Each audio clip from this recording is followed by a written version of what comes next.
Tonight at 10, Rishi Sunak suffers his biggest Commons rebellion over his plan to send some asylum seekers to Rwanda. He's faced with 3 resignations over a series of votes in the Commons, and 60 Tory MPs rebel. The Prime Minister's authority takes quite the whack, and this is only half-time. There'll be more debating and voting on the Rwanda plan tomorrow. And our other major story tonight. Would you like to apologise? Yes, of course. Then, For the first time, the chief executive of Fujitsu says sorry for the company's role in the post office scandal. We talked to one mother whose son was accidentally killed by Israeli forces after being kidnapped by Hamas. Spectacular arches and caves seen forming in the world's biggest iceberg. And it's fun for some, but this evening could be the coldest January night since 2010. On BBC London, as temperatures plunge below zero, we speak to the residents of one Lewisham block who've been without heating for 3 months.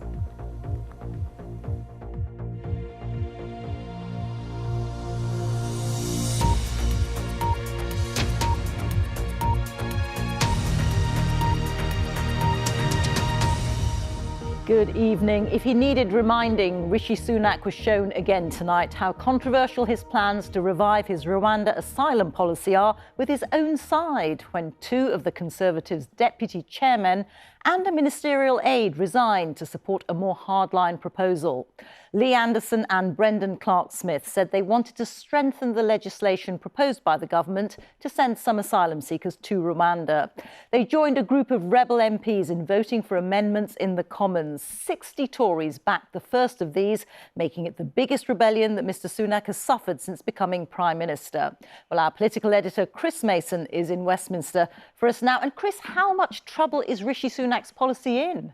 Well, the depth and the breadth, Rita, of Conservative unease at Rishi Sunak's plan was there for all to see here. You know, for nearly 2 years, the government, under 3 Prime Ministers, has tried to get this idea of sending some asylum seekers to Rwanda off the ground, and they have failed, stymied in the courts, and they are trying again. But there is this significant chunk of Conservative MPs who think this third attempt will be a dud too. Now, ministers hope that doesn't necessarily mean come tomorrow they'll reject the plan outright, but it's quite something when this number are willing to do what they did today, including a trio who are willing to lose their jobs. The 3 faces of resignation tonight, resigned to opposing the government: Lee Anderson, Brendan Clark-Smith and Jane Stevenson. None will be household names in many households, but Lee Anderson has built up something of a profile both for outspoken remarks and making a lot of money as a host on GB News alongside his day job. I don't think I could carry on in my role as Deputy Chairman of the Conservative Party when I fundamentally disagree with the bill.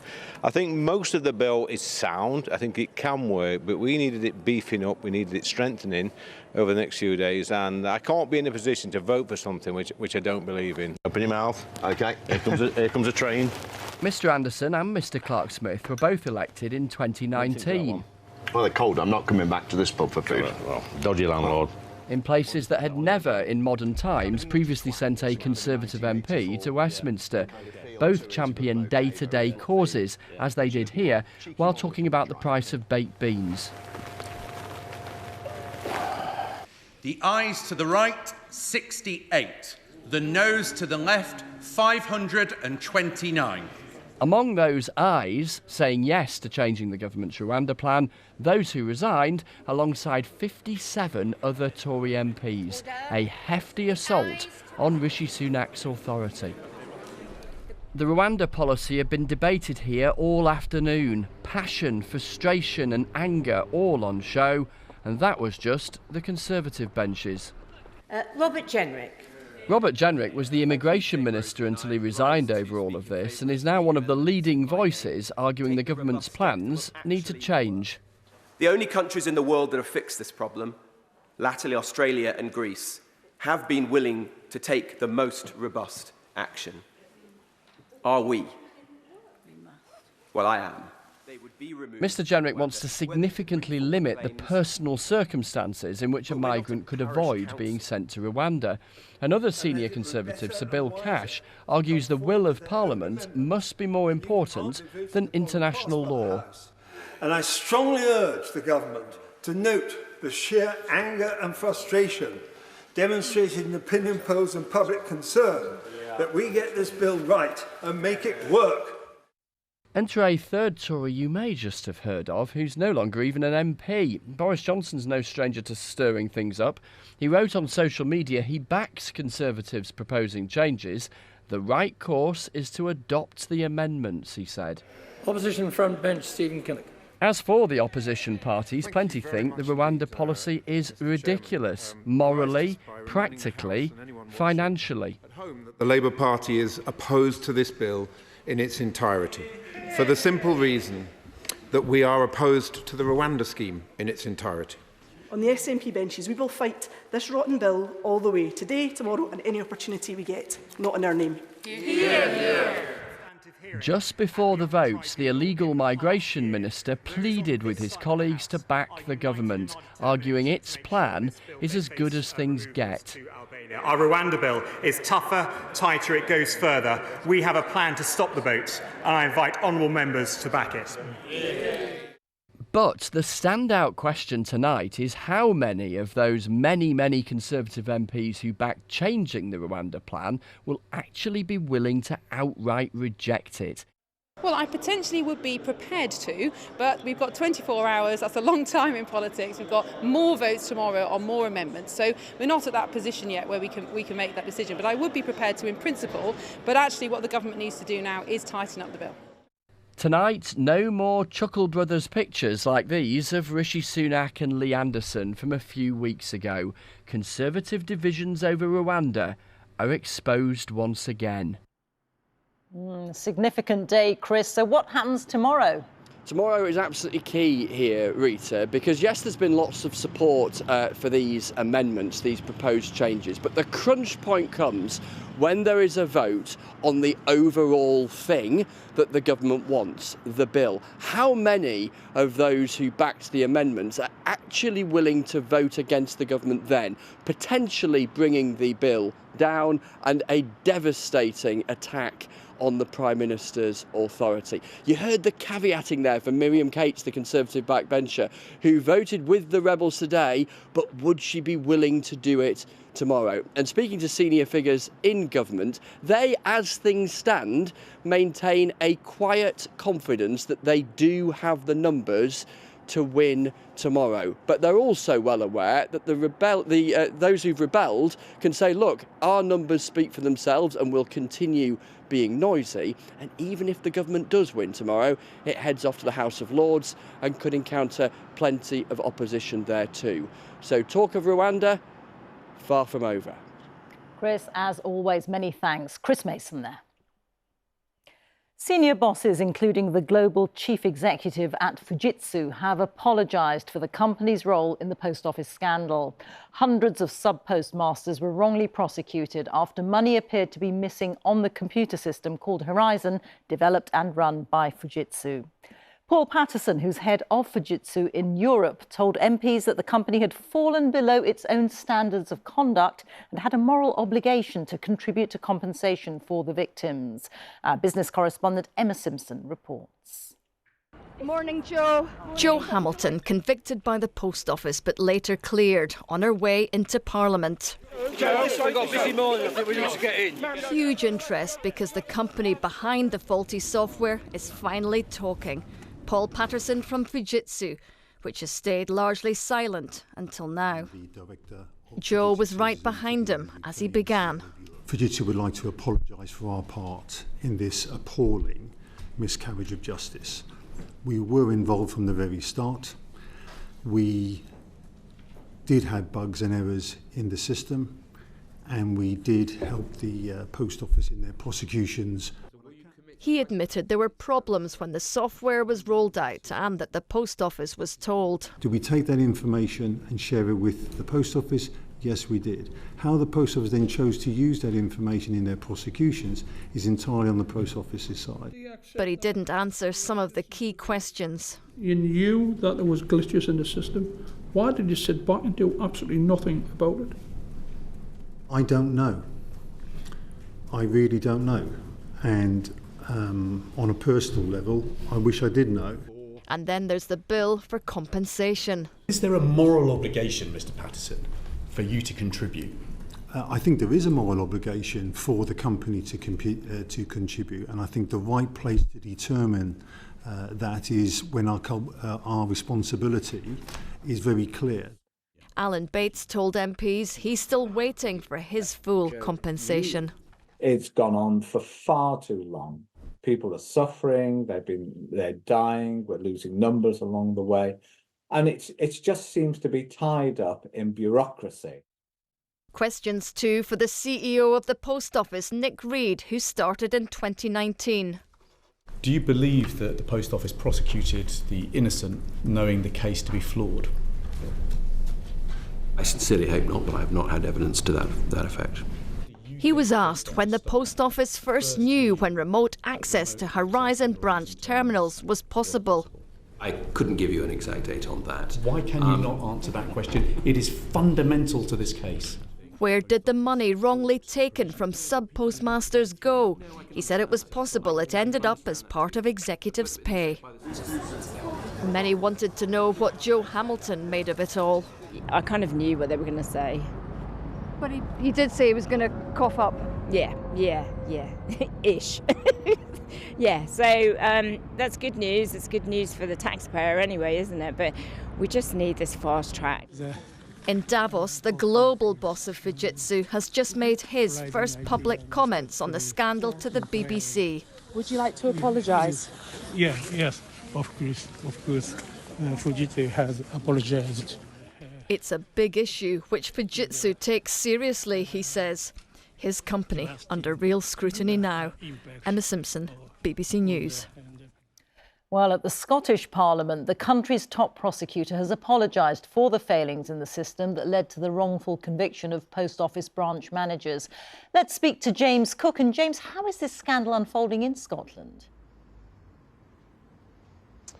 Yeah, Rita, it is slightly different here because while the Post Office investigated the cases here, they were prosecuted by the Crown Office, perhaps 100 involving evidence related to that faulty Horizon software. Now, today the Lord Advocate said that the Crown Office first became aware of problems with Horizon or potential problems with Horizon in 2013, but after receiving reassurances from the Post Office, they continued to prosecute some cases until 2015. She came under a lot of pressure about that today and on other matters too, but first she issued this apology.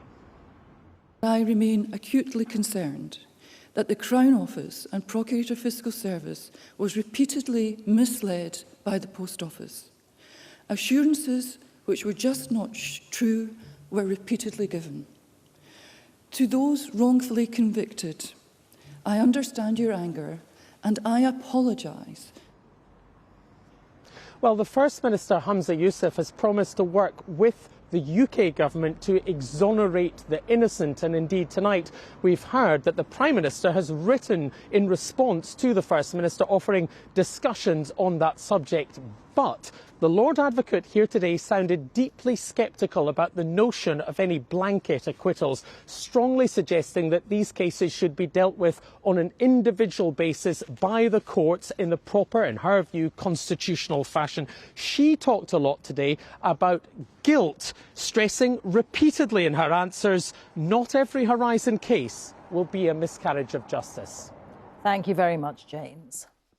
Well, joining me now is our business editor, Simon Jack. Simon, you've been watching proceedings today. What are the outstanding questions? It seems amazing, Rita, that nearly 30 years after this saga of distrust, deceit and despair started, we're still learning new things, and there were some today. The headline grabber was that admission by the Fujitsu boss that they had a moral responsibility to contribute to the compensation of the victims. But there are some glaring inconsistencies. For nearly 20 years, the Post Office has maintained that they were told that the Horizon system was like Fort Knox. The only people who had access to those terminals were the postmasters and submistresses themselves, meaning they were the only ones to blame. Today, the boss of Fujitsu said they told the Post Office very early on that remote access was possible. So we need to get to the bottom of that. And then there is the ongoing despair. You heard from Jo Hamilton in Emma's piece there. She was saying that she looks back at the hoops she's having to jump through to get the compensation she's owed after her conviction was overturned are so onerous that she feels like she's being tried all over again. She said she was gaslit by one of the most trusted institutions and their technology partners, and that lit a fire in her. And of course, there is Alan Bates, the campaigner-in-chief, who's become an unlikely folk hero, if you like. He's saying that there are people out there, one 93-year-old person waiting for their compensation. Many people may die waiting for the money and the justice for which they've waited so long. Simon, thank you very much. Simon Jack there. The UK COVID inquiry moved to Edinburgh today, where it'll spend the next 3 weeks examining the Scottish Government's handling of the pandemic. It's expected to hear from a number of key figures, including the former First Minister Nicola Sturgeon. Well, our health editor Hugh Pym is there for us. And Hugh, what are the key questions there? Well, Rita, the hearing in Edinburgh today really got to the heart of a key issue for this whole UK COVID inquiry. That is the relationship between the government at Westminster and the UK's nations, including the Scottish Government, because, of course, health is a devolved issue. And just how the whole devolution system reacted to this unprecedented pandemic is a really important theme. Now, Jamie Dawson, KC, for the inquiry, made it clear he wanted to ask a series of questions about the conduct of the Scottish Government and how they reacted to the pandemic when ministers and officials appear, and former First Minister Nicola Sturgeon. Why, he asked, if the UK Government was moving so slowly in February 2020, as the inquiry has already heard, despite the threat of the virus, did the Scottish Government not do more to put pressure on Westminster? Why, in fact, did the Scottish Government not do more sooner to combat the virus? Now, the KC for the Scottish Government, making his submission, said, well, yes, it was acknowledged the Scottish Government could have locked down more quickly, but it was all a question of waiting for the UK Government to come up with financial support in the shape of the furlough scheme. First witnesses tomorrow include a representative of the Scottish COVID bereaved group. Thank you, Hugh. Hugh Pym there. Donald Trump was back in court today, just hours after he won a landslide victory in his bid to return to the White House. He's being sued for defamation by the writer E. Jean Carroll for remarks that he made about her in 2019. He denies any wrongdoing. It's quite a turnaround from yesterday's Iowa caucuses, where Republican voters chose who they want as their presidential candidate. Donald Trump crushed his main rivals, winning more votes than his two main competitors combined. Our North America editor Sarah Smith has the story. The motorcade is rolling once more as the Trump show never stops. Moving from triumph in Iowa to a trial in New York, where a court will decide how much Donald Trump must pay in damages for defamation to a writer, E. Jean Carroll, who he sexually assaulted.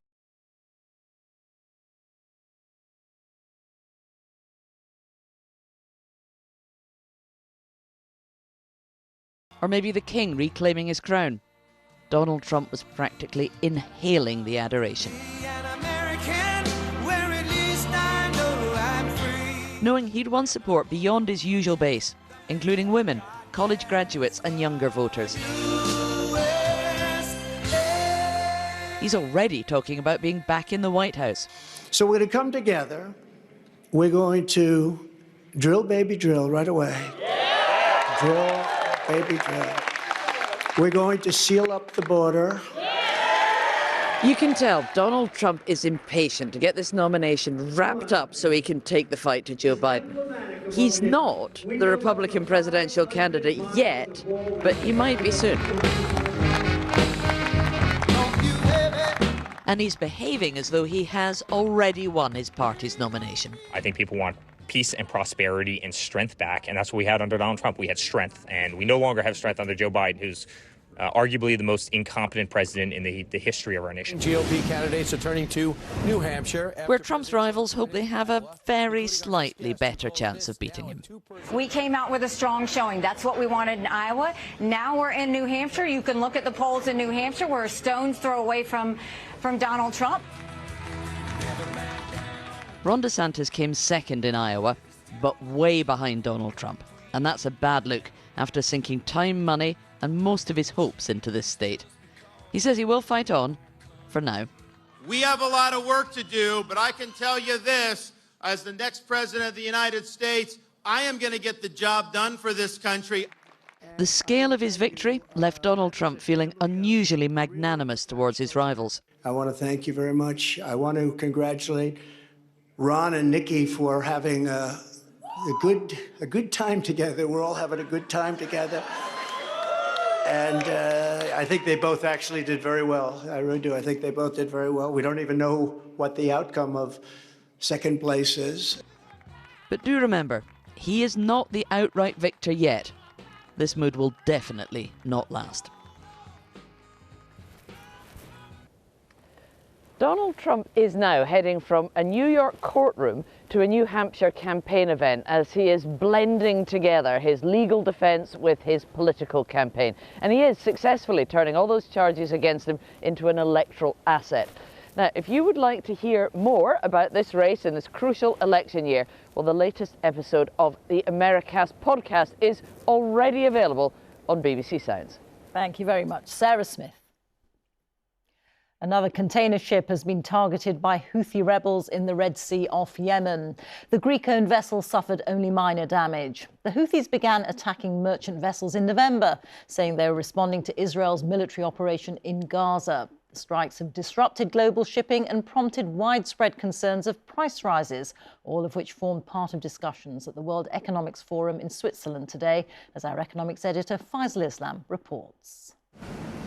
Here's what business leaders and world leaders want to be talking about at the World Economic Forum, a bright new artificial intelligence-enabled future. But the clouds they had started to believe had cleared over the world economy may be back again. Another ship attacked by a Houthi missile today, Shell diverting its oil tankers, local freight authorities saying there would be pain for European consumers. Global chief executives said they had no choice but to cope. And our strategy is very much around building resilient supply chains so that we're better prepared to handle some of the turbulence that we think is, at least currently consistently seen year after year. Just when we think things are calming down, it's not entirely calm yet. Can the world economy kind of lift itself beyond the shadow of all these geopolitical crises that just don't seem to go away? It's sad to say, but I think the world is getting used to crises. So, we've had a number of body blows, and the economy has, in its own way, persevered through all of those. These things are extending the cost of living challenge that we've got. There may be some discreet diplomacy going on here, the US Secretary of State meeting the United Nations, but Arab leaders such as the Qatari Prime Minister said the best way to stop the Red Sea crisis was a ceasefire in Gaza. We are highly concerned about further escalation. Of course, now we see that there are some retaliations from the US and UK on the Houthis, trying to refrain them from disrupting the international trade, but yet this is also will create a high risk of further escalation. The relief here is that there hasn't yet been a leap in oil or gas prices, but everyone here can see a path to that outcome. The foreign ministers of the US, the UK and Iran will be here tomorrow. Ukraine's President Zelensky met global financiers here today. Multiple shadows over the world economy are yet to be resolved. Faisal Islam, BBC News in Davos. It's been confirmed tonight that 2 more Israeli hostages held in Gaza have been killed. 130 people are still being held by Hamas, a group deemed a terrorist organisation by the UK. Their deaths come as the mother of another hostage who was accidentally killed last month says time is running out for the others. Iris Haim's son Yotam was killed by Israeli soldiers in Gaza. Lucy Manning reports. Iris Haim held out hope her son Yotam would return, that he would be a hostage who came home. Last month, Yotam, a heavy metal drummer, was metres from safety. He'd escaped his Hamas captors with 2 other hostages. They'd left signs saying SOS and help 3 hostages and waved a white flag. But Israeli troops mistakenly thought it was a Hamas trap and killed them. Iris is clear who she blames. Hamas is in charge of all of this terrible day, 7th of October, and all the murdered people and all the soldiers that are killed now. It's just the Hamas fault. And in an act of forgiveness days after Yotam's death, Iris released a message telling the Israeli soldiers involved she didn't blame them. Why was that important for you? What did you want to say to them? These soldiers, they also have families and mothers. And I was worried for them also.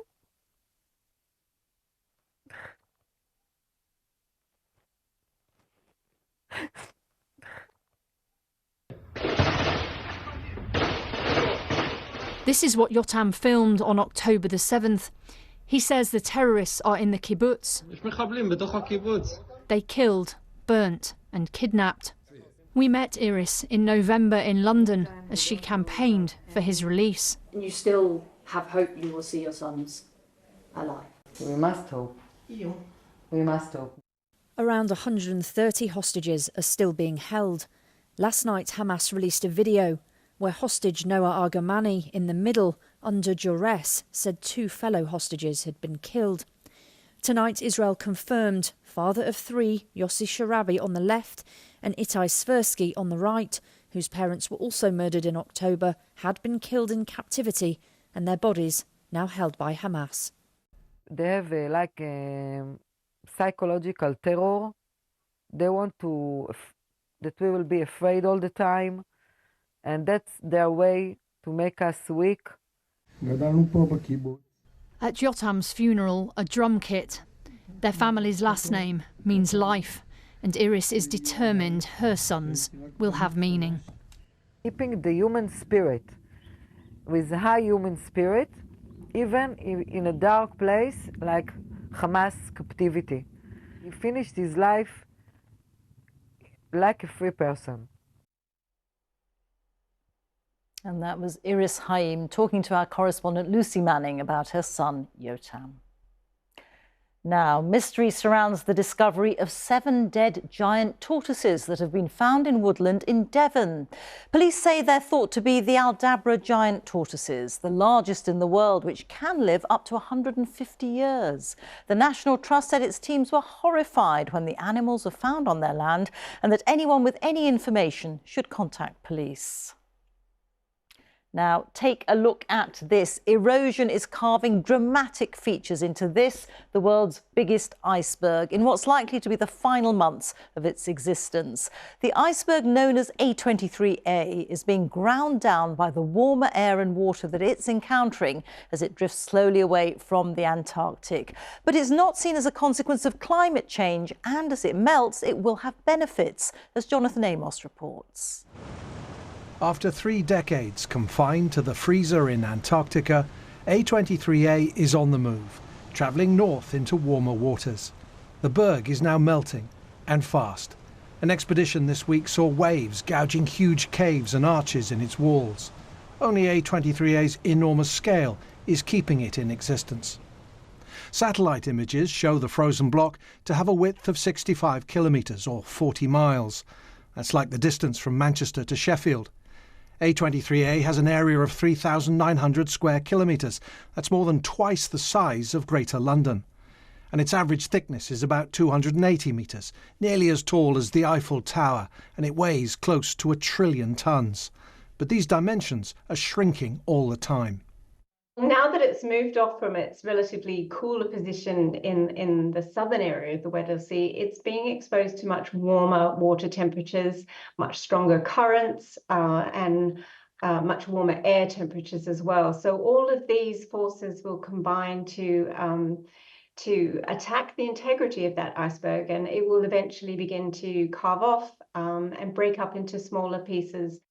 The production and melting of these big icebergs is part of a natural cycle, not an obvious consequence of climate change. And as this one melts, there are upsides. It'll be dropping mineral dust in the ocean. This is a fertilizer, stimulating the growth of the very smallest organisms like plankton, all the way up to the biggest creatures on the planet, the blue whales. A23A may eventually wither to nothing, but its legacy will be long felt. Jonathan Amos, BBC News. Weather in a moment, but first let's take a look at the snow that's been covering large parts of the UK. Later this evening could see the coldest January night for 14 years, with temperatures potentially dropping to minus 15 degrees Celsius. In Scotland, more than 100 schools closed their gates today, including all schools in Shetland. But at least this swan in Hampton Court amused passers-by as it skated along this frozen lake. Swan Frozen Lake. Chris Fawkes. I get cold feet, and just looking at that, those feet on that ice, it's making me shiver. Well, today, yes, we have seen the snowfall, haven't we? This was parts of northern England. The snow here did turn back to rain, as indeed it did do in Northern Ireland. With colder air with us in Scotland, it stayed as snow with further very large accumulations building in. And so far, we have seen 18 centimetres of thick snow there on the ground in Lerwick, and there's loads more to come. We take a look at the satellite picture. These are all shower clouds. These are all snow shower clouds and big snow shower clouds. There might even be a bit of thunder snow mixed in with that. Further southwards, we've got, well, Storm Irene, named by the forecasters over at Meteo France, where it's going to bring snow and freezing rain, dangerous conditions there. And for Belgium and Germany, 20 or 30 centimetres of snow in the worst affected areas. Now, we think the precipitation from that system just about stays out into the English Channel, but we will be watching. A few showers push southwards across England and Wales, leaving a legacy of icy conditions. Could see those temperatures dip to minus 15. Minus 12.5 is the one to beat. We'll still have loads more snow showers for Scotland and Northern Ireland. If anything, those snow showers get even heavier tomorrow for northern Scotland, accumulating to 5 to 10 centimetres further disruption. A few centimetres as well for Northern Ireland. Elsewhere, a lot of dry weather with sunshine, yes, but there could be an odd wintry shower for the far west of Wales and maybe one or two running into parts of Kent. It's going to be another very cold day. Heading into Thursday, more heavy accumulating snow for northern Scotland, more problems here. Again, a few centimetres likely in Northern Ireland. A few showers come down the North Sea coast, and we'll also quite likely to see a zone of showers start to form and move into parts of Cheshire, Merseyside, around the Greater Manchester area and the North West Midlands. Then as we go towards the weekend, it is set to turn a lot milder, but as the mild weather arrives, so will the winds. It looks like a very windy spell of weather. Rita. Thank you very much, Chris. And that is tonight's BBC News at 10 on BBC One. It's time to join our colleagues for the news where you are. Bye-bye.